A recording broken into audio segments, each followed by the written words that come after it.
শিক্ষার্থীবৃন্দ, তোমরা নিশ্চয়ই ভালো আছো। আল্লাহর অশেষ রহমতে আমিও ভালো আছি। আজকে আমি তোমাদেরকে ট্রান্সফরমার নিয়ে আলোচনা করব। ট্রান্সফরমার মূলত আমরা অনেকে ট্রান্সমিটার হিসেবে জানি, যে ট্রান্সমিটার বাস্ট হয়ে গেছে, ইলেকট্রিসিটি বন্ধ। মাঝে মাঝে কোনো এলাকায় হাই ভোল্টেজের কারণে বা বিভব তড়িৎ প্রবাহের ঘাটতির কারণে ট্রান্সফরমার অনেক সময় বাস্ট হয়ে যায়। আমরা ট্রান্সফরমারকে আঞ্চলিক ভাষায় ট্রান্সমিটার বলি। ট্রান্সমিটার বাস্ট হয়ে গেছে, আসলে ওইটাকে ট্রান্সফরমার বলা হয়। বাংলা বলা হয় রূপান্তরক। রূপান্তর করবে। কি রূপান্তর করবে? ট্রান্সফরমারে মূলত তারের চুম্বক আবেশের নীতি ব্যবহার করে এই যন্ত্রটি তৈরি করা হয়। তারের চুম্বক আবেশের নীতি, সেই আবেশের নীতি ব্যবহার করে এই যন্ত্রটি তৈরি করা হয়। তারের চুম্বক আবেশের আমরা বলেছিলাম সংজ্ঞা, যে একটা চুম্বককে একটা কুণ্ডলীর কাছে আনা না করতে হবে, অথবা কুণ্ডলীকে চুম্বকের কাছে আনা না করলে কুণ্ডলীতে সাময়িক তড়িৎ উৎপন্ন হবে। এই তড়িৎ উৎপন্ন হওয়াকে বলা হয় তারের চুম্বক আবেশ। এখানে এই যেটা পি লেখা আছে, এটাকে বলা হয় প্রাইমারি কুণ্ডলী বা মুখ্য কুণ্ডলী, আর যেটা এস লেখা আছে সেটা হচ্ছে গৌণ কুণ্ডলী। প্রাইমারি কুণ্ডলীতে তড়িৎ পাঠানো হয়, তাহলে এখানে তড়িৎ উৎস কানেক্ট করে দেওয়া হয়। যখন এই প্রাইমারি কুণ্ডলীতে কয়েলে তড়িৎ পাঠাবা, তখন এই কয়েলটা তারের চুম্বক হয়ে যাবে।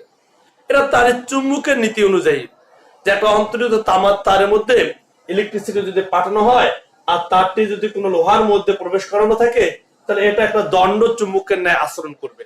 তাহলে এই যে চারপাড়া দেখতে পাচ্ছ, একটা লোহার তৈরি একটা মজ্জা বা কোর, এক পাশে কয়েল বানানো আছে, আরেক পাশে কয়েল বানানো আছে। এই পাশে কয়েলটা তড়িৎ উৎসের সাথে সংযুক্ত। এখানে যখনই তড়িৎ পাঠানো হবে, তখন এই কয়েলটা দণ্ড চুম্বকের ন্যায় আচরণ করবে। এই দণ্ড চুম্বকের ন্যায় আচরণ করলে এইখানকার বিভব, এইখানকার তড়িৎ প্রবাহ পাশের কুণ্ডলীতে আবিষ্ট করবে। আবিষ্ট কি? ওই তারের চুম্বক আবেশে যে পেয়েছিলাম, একটা তারের চুম্বককে একটা কুণ্ডলীর কাছে আনা নাও করলে তড়িৎ শক্তি এখানে সাময়িক উৎপন্ন হবে, এইখানকার তড়িৎ শক্তি এইখানে চলে আসবে। তারের চুম্বক আবেশের নীতি অনুযায়ী এইখানে যে তড়িৎ পাঠানো হয়েছে, সেই তড়িৎ কোথায় চলে আসবে? এইখানে চলে আসবে। কিন্তু কি এখানে আসলে কি হবে? হ্যাঁ, এখানে আসলে অনেক কিছুই ঘটবে। এখানে যে প্যাচ সংখ্যা বা পাক সংখ্যা থাকবে, আর এখানে যে প্যাচ সংখ্যা বা পাক সংখ্যা থাকবে, সেটা সমান রাখা হয় না, কম বেশি রাখা হয়। এই কম বেশি থাকার কারণে এখানে যে তড়িৎ দিবা, এখানে সেই তড়িৎ পাবা না। এখানে যে বিভব দিবা, এখানে সেই বিভব পাওয়া যায় না। কেন পাওয়া যায় না? পাক সংখ্যা কম বেশি আছে। তবে তারের চুম্বক আবেশের নীতি হলো, এইখানে যত ক্ষমতা পাঠানো হয়েছে, এখানে তত ক্ষমতায় পাওয়া যাবে। এখানে আমি যত ক্ষমতা দিব, এখানে তত ক্ষমতায় পাবো। প্রত্যেক পাকে পাকে ক্ষমতার কোনো কম বেশি হবে না, ক্ষমতা একই থাকবে। শুধু বিভব আর তড়িৎ প্রবাহ আপ ডাউন করবে। ক্ষমতা পি ইকুয়াল আমরা জানি ভিআই, এটা ক্ষমতা নির্ণয় সূত্র। তা বিভব তড়িৎ প্রবাহ এখানে তুমি যা দিবা, বিভব তড়িৎ প্রবাহ গুণফল, এখানে যত দিবা এখানে ততই পাবা। ধরো আমি এখানে দিলাম বিভব 4 ভোল্ট, তড়িৎ প্রবাহ 2, তাহলে মোট ক্ষমতা হলো 6 ওয়াট। এখানে আমি 6 ওয়াট দিলে এখানেও 6 ওয়াটে পাবো। তবে ডিফারেন্সটা হবে এরকম, যে এখানে হয়তো বিভব হচ্ছে 6, তড়িৎ প্রবাহ 1, তাও তো 6ই হচ্ছে, কিন্তু বিভবটা আগে ছিল 4, এখন হয়ে গেছে 6। বিভব বেড়ে গেছে। কেন বিভব বাড়লো? পাক সংখ্যা যে বেশি, বিভব বেড়ে গেছে। আর পাক সংখ্যা যেভাবে বাড়াবা, বিভব সেভাবে বাড়বে, তড়িৎ প্রবাহ সেইভাবেই কমবে। কমলে কারণ তো আমাদের কি? কারণ হচ্ছে আমাদের ক্ষমতা একই থাকতে হবে। এই নীতির উপর ভিত্তি করে ট্রান্সফরমার তৈরি করা হয়েছে। তারের চুম্বক আবেশের নীতি, এখানে যত ক্ষমতা দেওয়া হবে এখানে তত ক্ষমতায় পাওয়া যাবে। কিন্তু মুখ্য কুণ্ডলীতে কয়েল বা প্যাচ সংখ্যা বা পাক সংখ্যা যত থাকবে, গৌণ কুণ্ডলী, এটা নাম হচ্ছে গৌণ কুণ্ডলী, গৌণ কুণ্ডলীতে তত থাকবে না, কম বেশি থাকবে। ফলে এখানে যে ক্ষমতাটা হবে, এখানে তত ক্ষমতা পাইলেও বিভব আর তড়িৎ প্রবাহ হেরফের হয়ে যাবে। বিভব তড়িৎ প্রবাহ হেরফের হবে। এখানে বিভব বেশি, এখানে কম, এখানে বিভব বেড়ে গেছে। এখানে তড়িৎ প্রবাহ বেশি, এখানে তড়িৎ প্রবাহ কমে গেছে, কিন্তু গুণফল একই আছে, ক্ষমতা একই আছে। এই নীতির উপর ভিত্তি করে তার ট্রান্সফরমার তৈরি হয়েছে। ট্রান্সফরমার সংজ্ঞায় বলা হয়েছে যে যন্ত্র নিম্ন বিভবের উচ্চ তড়িৎ প্রবাহ, নিম্ন বিভবের উচ্চ তড়িৎ প্রবাহকে উচ্চ বিভবের নিম্ন তড়িৎ প্রবাহে রূপান্তরিত করে, অথবা উচ্চ বিভবের নিম্ন তড়িৎ প্রবাহকে নিম্ন বিভবের উচ্চ তড়িৎ প্রবাহে রূপান্তরিত করে, তাকেই বলা হয় ট্রান্সফরমার। তাহলে থাকবে উচ্চ বিভব নিম্ন তড়িৎ প্রবাহ, সেটাকে বানাবে নিম্ন বিভব উচ্চ তড়িৎ প্রবাহ। অথবা থাকবে মুখ্য কুণ্ডলীতে উচ্চ বিভব নিম্ন তড়িৎ প্রবাহ, গৌণ কুণ্ডলীতে গিয়ে হবে নিম্ন বিভব উচ্চ তড়িৎ প্রবাহ। এই প্রক্রিয়াটা যে করে তাকেই বলা হয় ট্রান্সফরমার। ট্রান্সফরমার দুই ধরনের, একটা স্টেপ আপ ট্রান্সফরমার বা আরোহী ট্রান্সফরমার, একটা স্টেপ ডাউন ট্রান্সফরমার বা অবরোহী ট্রান্সফরমার। স্টেপ আপ ট্রান্সফরমারে মুখ্য কুণ্ডলীতে পাক সংখ্যা কম, গৌণ কুণ্ডলী পাক সংখ্যা বেশি। পাক সংখ্যা যত বেশি হবে বিভব তত বেড়ে যাবে। তাই মুখ্য কুণ্ডলীতে বিভব কম অর্থাৎ নিম্ন বিভব, গৌণ কুণ্ডলীতে বিভব বেশি, পাক সংখ্যা বেশি, তাই উচ্চ বিভব। এটা নিম্ন বিভব, এটা উচ্চ বিভব। এখানে নিম্ন বিভব থাকলে উচ্চ তড়িৎ প্রবাহ আছে, এখানে উচ্চ বিভব যেহেতু তড়িৎ প্রবাহ আছে নিম্ন, তাহলে এটা কি করে? এটা করে নিম্ন বিভবের উচ্চ তড়িৎ প্রবাহকে উচ্চ বিভবের নিম্ন তড়িৎ প্রবাহে রূপান্তরিত করে যে ট্রান্সফরমার, তাকে বলা হয় স্টেপ আপ বা আরোহী ট্রান্সফরমার। আবার বলতেছি, নিম্ন বিভবের মুখ্য কুণ্ডলীতে নিম্ন বিভব, নিম্ন বিভবের উচ্চ তড়িৎ প্রবাহকে উচ্চ বিভবের নিম্ন তড়িৎ প্রবাহে রূপান্তরিত করে যে ট্রান্সফরমার, তাকে বলা হয় স্টেপ আপ ট্রান্সফরমার।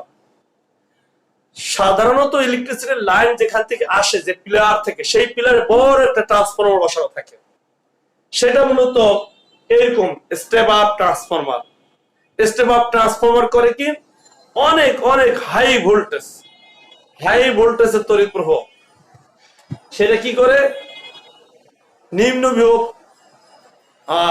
অনেক অনেক তড়িৎ প্রবাহকে কমিয়ে নিয়ে আসে বিভব, হাই ভোল্টেজ বিভব থেকে তড়িৎ প্রবাহ কমে যায়, তড়িৎ প্রবাহ কম বিভব বেশি। সেটা থেকে যখন বাসা বাড়িতে পাঠিয়ে দেওয়া হয়, তখন আবার এটা ব্যবহার করা হয়। বাসায় যে ট্রান্সফরমার, বিভিন্ন ইলেকট্রিক যন্ত্রপাতির যে ট্রান্সফরমার থাকে, সেটাতে এটা থাকে। এটার সংজ্ঞা কি? স্টেপ ডাউন ট্রান্সফরমার সংজ্ঞা, যে ট্রান্সফরমার মুখ্য কুণ্ডলীতে অনেক পাক সংখ্যা, অর্থাৎ মুখ্য কুণ্ডলীতে উচ্চ বিভব নিম্ন তড়িৎ প্রবাহকে নিম্ন বিভব উচ্চ তড়িৎ প্রবাহে রূপান্তরিত করে, তাকে স্টেপ ডাউন ট্রান্সফরমার বলে।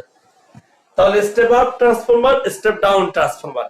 এই দুই ট্রান্সফরমারের মধ্যে কি কি বৈশিষ্ট্য আছে? এক, স্টেপ আপ, এই ট্রান্সফরমার মূলত ইলেকট্রিসিটি বহন করার কাজে ব্যবহার করা হয়।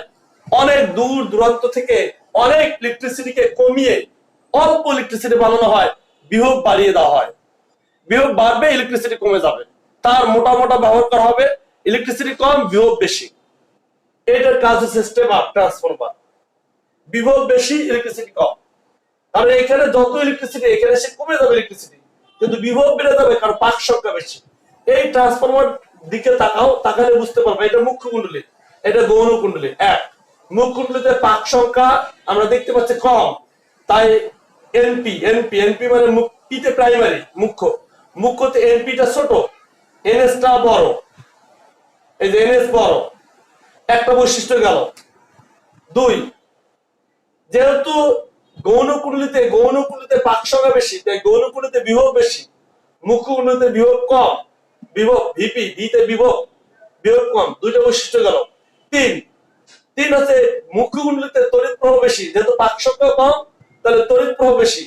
গৌণ কুণ্ডলীতে তড়িৎ প্রবাহ কম, যেহেতু পাক সংখ্যা বেশি, তড়িৎ প্রবাহ কম। এই তিনটা বৈশিষ্ট্য হচ্ছে স্টেপ আপ ট্রান্সফরমার। এটা সাধারণত বেশি পরিমাণ তড়িৎ প্রবাহকে কমিয়ে কম তড়িৎ প্রবাহ বানানো হয়, ভোল্টেজ বাড়িয়ে দেওয়া হয়, সেই কাজটা করে এই ট্রান্সফরমার। আর তাড়িৎ-চুম্বক আবেশের নীতি অনুযায়ী পিপি মানে মুখ্য কুণ্ডলীর ক্ষমতা, পিতে পাওয়ার আর পিতে প্রাইমারি মুখ্য কুণ্ডলীর ক্ষমতা যত, ক্ষমতা নির্ণয় সূত্র ভিআই, তাই ভিপি আইপি লিখছি। মুখ্য কুণ্ডলীর বিভব, মুখ্য কুণ্ডলীর তড়িৎ প্রবাহ, এই দুটো গুণফল পি ইকুয়াল ভিআই, তাই পিপি ইকুয়াল ভিপি আইপি লিখছি। এখানে যে ক্ষমতা থাকবে গৌণ কুণ্ডলীতেও সেই ক্ষমতায় থাকবে, পিএস ভিএস আইএস, এটা গৌণ কুণ্ডলীর ক্ষমতায়, এই দুইটা সমান। এটা তাড়িৎ-চুম্বক আবেশের নিয়ম। মুখ্য কুণ্ডলীতে যত ক্ষমতা দেওয়া হবে প্রত্যেক পাকে পাকে, গৌণ কুণ্ডলীর প্রত্যেক পাকে পাকে তত ক্ষমতায় পাওয়া যাবে, তড়িৎ শক্তির কোনো হ্রাস বৃদ্ধি ঘটবে না। যত তড়িৎ শক্তি এখানে, এখানেও ততই পাওয়া যাবে। এটা তাড়িৎ-চুম্বক আবেশের ধর্ম।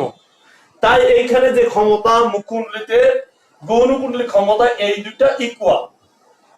এখানে রিয়ারেন্স করে এই সূত্রটা বানানো হয়েছে, VP by VS equal IS by IP. এটা এই সূত্রে, এই ট্রান্সফরমার একটা সূত্র, এখান থেকে আমাদের অঙ্ক করতে হয়।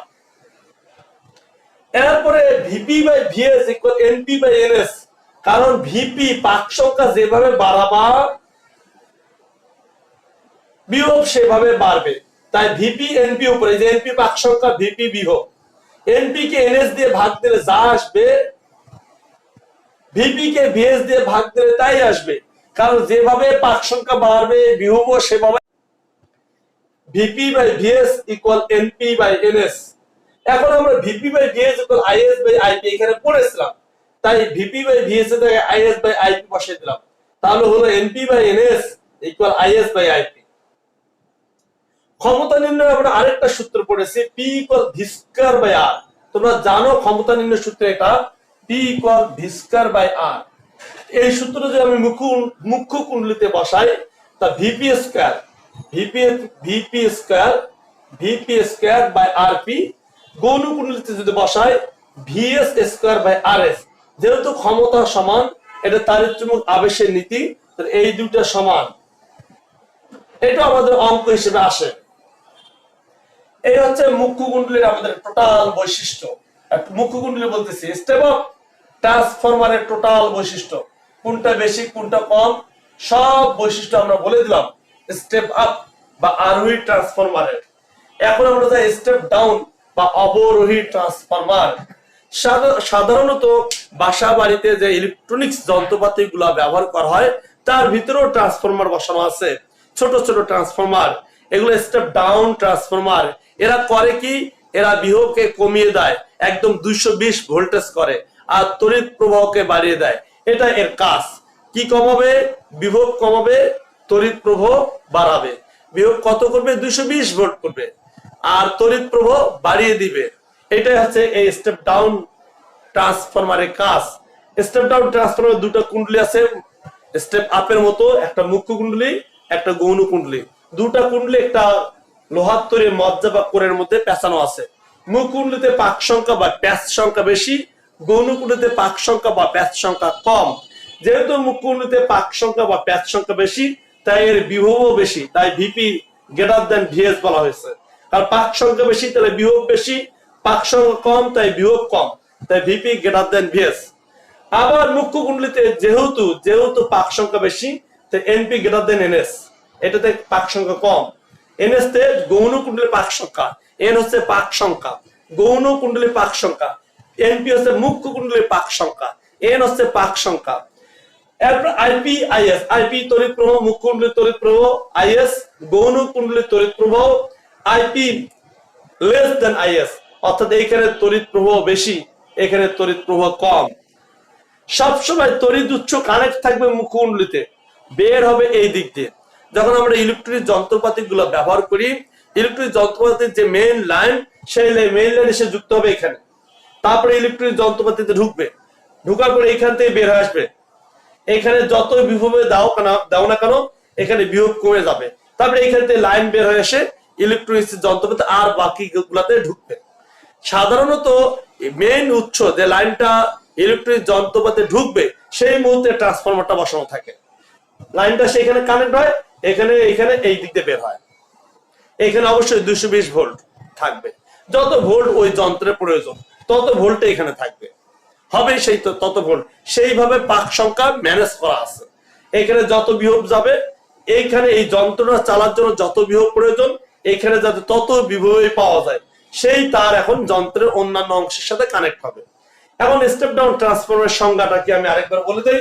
স্টেপ ডাউন ট্রান্সফরমারের সংজ্ঞায় বলা হয়েছে যে ট্রান্সফরমার উচ্চ বিভবের নিম্ন তড়িৎ প্রবাহকে নিম্ন বিভবের উচ্চ তড়িৎ প্রবাহে রূপান্তরিত করে তাকে স্টেপ ডাউন বা অবরোহী ট্রান্সফরমার বলে।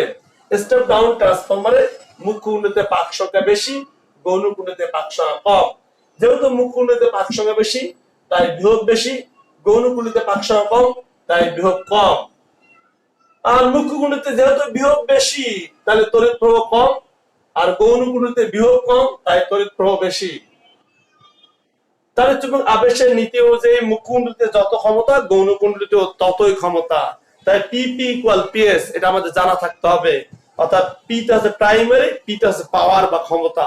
প্রাইমারির ক্ষমতা যা সেকেন্ডারির ক্ষমতাও তা, অর্থাৎ মুখ্য কুণ্ডলীর ক্ষমতা যা গৌণ কুণ্ডলীর ক্ষমতাও তাই। তো ক্ষমতা নির্ণয় সূত্র VP VI P equal VI, VP IP এটা মুখ্য কুণ্ডলীর ক্ষমতা, এটা গৌণ কুণ্ডলীর ক্ষমতা। এটা আমরা এখানে লিখছি, এই যে এখানে লিখছি, এখান থেকে রিয়ারেঞ্জ করে এটা আসছে, এটা আমরা এখানে লিখছি এই যে।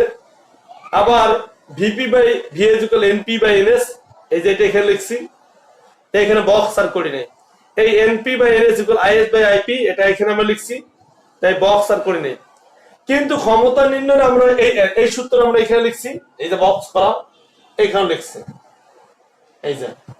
কিন্তু এইটা আবার ক্ষমতা নির্ণয় আরেকটা সূত্র আছে, সেটা পি ইকুয়াল আই স্কয়ার আর, এটাও ক্ষমতা নির্ণয় সূত্র। ক্ষমতা নির্ণয় সূত্র যদি এটাও হয় তাহলে আমরা এরকম সূত্র বসাইতে পারি, মুখ্য কুণ্ডলীর ক্ষমতা আইপি স্কয়ার আর পি, গৌণ কুণ্ডলীর ক্ষমতা আইএস স্কয়ার আর এস, এই দুটো সমান। এটা তাড়িৎ চুম্বক আবেশের নিয়ম, দুই কুণ্ডলীতে ক্ষমতা সমান। তাহলে আমরা যা আলোচনা করলাম তাতে বুঝতে পারলাম ট্রান্সফরমার কিছুই না, মূলত একটা লোহার তৈরি চারকোণাকার মজ্জা বা কোর, তার দুই পাশে দুটি কুণ্ডলী থাকবে। একটাতে অন্তরিত তামার তার পেঁচিয়ে কুণ্ডলী থাকবে যেটা তড়িৎ উৎসের সাথে কানেক্ট থাকবে। এখানে তড়িৎ ঢুকার পর তড়িৎ এখানে বের হবে, যখন বের হবে তখন পাক সংখ্যা সমান থাকবে না, ফলে এখানে যে ইলেকট্রিসিটিটা পাওয়া যাবে বিভব কম বেশি হয়ে যাবে, তড়িৎ প্রবাহ কম বেশি হয়ে যাবে। এই বিভব তড়িৎ প্রবাহ কম বেশি করার কাজটা যে যন্ত্র করে তাকেই বলা হয় ট্রান্সফরমার। ট্রান্সফরমারের দুটি কুণ্ডলী, একটা মুখ্য একটা গৌণ কুণ্ডলী। স্টেপ আপ ট্রান্সফরমারে সাধারণত গৌণ কুণ্ডলী পাক সংখ্যা বেশি, স্টেপ ডাউন ট্রান্সফরমারে সাধারণত মুখ্য কুণ্ডলী পাক সংখ্যা বেশি।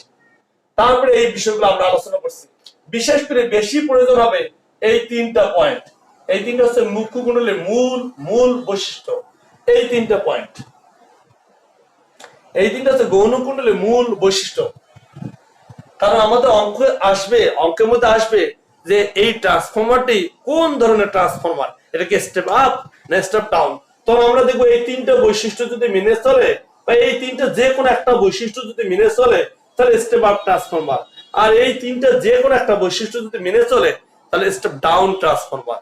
আর এই নিচে যে সূত্রগুলো আছে এগুলো কমন সূত্র, স্টেপ আপও একই, স্টেপ ডাউনও তো একই, শুধু এই তিনটা স্টেপ আপ আর স্টেপ ডাউনে ভিন্ন। তাহলে আমরা ট্রান্সফরমারের বিষয়টি আলোচনা করলাম। ট্রান্সফরমার কাকে বলে, ট্রান্সফরমার দুই প্রকার, ট্রান্সফরমার সকল বৈশিষ্ট্য আমরা আলোচনা করার চেষ্টা করেছি। এখন আমরা ট্রান্সফরমারের একটা বা দুটো অঙ্ক করে দিই। অঙ্ক করে দিলে তোমাদের কাছে বিষয় ভিএস এর মান দেওয়া আছে, ভিএস মান বের করতে হবে। এনপি মান দেওয়া আছে 100, এনএস এর মান দেওয়া আছে 1000। এখানে ক্যালকুলেশন করে আমাদের কি বের করতে হবে, ভিসি বের করতে হবে। দুটো শূন্য আমরা কেটে দিলাম, ভিসি ইকুয়াল 120 ভোল্ট। তাহলে আমরা পেয়ে গেলাম ভিসি হচ্ছে 120 ভোল্ট। তোমরা যদি এখন বোঝার চেষ্টা করো এই ট্রান্সফরমারটি কোন ধরনের ট্রান্সফরমার,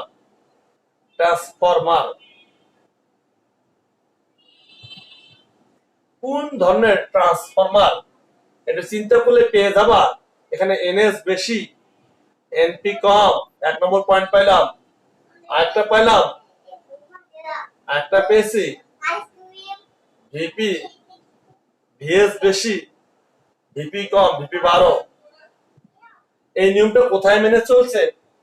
এনএস বেশি, এনপি কম, এটা কোথায় মেনে চলছে? এখন তোমাদের চিন্তা করতে হবে। গৌণকুণ্ডলীতে পাক সংখ্যা বেশি, তাহলে গৌণকুণ্ডলীতে বিভব বেশি, তাহলে গৌণকুণ্ডলীতে তড়িৎ প্রবাহ কম, তাহলে এটা step down, step up, step up transformer. দেখো একটু চিন্তা করে দেখো এই দুটো বৈশিষ্ট্য মিলছে কিনা স্টেপ আপের সাথে। আমরা এই দুটো বৈশিষ্ট্য লিখছিলাম, তখন আমরা লিখছিলাম এইভাবে, এনপি এরকম লিখছিলাম, আর কি লিখছিলাম, ভিপি এরকম লিখছিলাম। এটা আর এটা একই জিনিস, ভিপি ছোট, ভিএস বড়, তাহলে এটা স্টেপ আপ ট্রান্সফরমার। যদি আমাদের পরীক্ষা আসতো এটা কোন ধরনের ট্রান্সফরমার, তখন তোমাকে এভাবে ব্যাখ্যা দিতে হতো যে এটা step up transformer. Step up transformer সংজ্ঞা দিতে হতো, তারপর বলতে হতো এটা স্টেপ আপ ট্রান্সফরমার। একটি ট্রান্সফরমার উপরে ট্রান্সমিটার, ট্রান্সমিটার শব্দটা ইউজ করেছে। ট্রান্সমিটারে প্রাইমারি কয়েল দিয়ে 1 এম্পিয়ার বিদ্যুৎ প্রবাহিত হলে সেকেন্ডারি কয়েলে সর্বোচ্চ কত কারেন্ট প্রবাহিত হবে? আগের জিনিসে আগের হচ্ছে ভিপি, আগের দেওয়া ছিল কি দেওয়া ছিল, আগের এনপি ছিল, 100, এনএস ছিল 1000, আর কি ছিল, ভিপি ছিল 12 ভোল্ট, আর সেকেন্ডারি ভিএস আমরা পেয়েছিলাম 120 ভোল্ট। এখন বলছে প্রাইমারি কয়েলে যদি 1 এম্পিয়ার, অর্থাৎ আইপি যদি 1 এম্পিয়ার হয়, তাহলে সর্বোচ্চ কত কারেন্ট পাওয়া যাবে, আইএস কত, এটা আমাদের বের করতে বলা হয়েছে। তাহলে আমরা এই সূত্র ব্যবহার করতে পারি, NP by NS equal IS by IP. দেখো এই সূত্রটা আমরা লিখে দিয়েছি, NP by NS equal IS by IP. এনপির মান কত? এনপির মান 100। এনএস এর মান কত? এনএস এর মান 1000। আইএস এর মান কত? আইএস এর মান আমরা বের করব। আইপির মান কত? আইপির মান 1 এম্পিয়ার। তো এখান থেকে যদি আইএস এর মান আমরা বের করতে চাই, তাহলে কি আসে? অনেক কম আসে আইএস এর মান। আইএস এর মান আসে 0.1 এম্পিয়ার। আইএস এর মান চলে আসলো 0.1 এম্পিয়ার। এখানে দেখা যাচ্ছে না, তাই আমরা এইখানে লিখলাম আইএস ইকুয়াল 0.1 এম্পিয়ার। তো মানে নিশ্চয়ই বিষয়টা বুঝতে পেরেছো? দুটো শূন্য কেটে দিলাম, 1 কে 10 দিয়ে ভাগ দিলে 0.1, আইএস এর মান 0.1 এম্পিয়ার।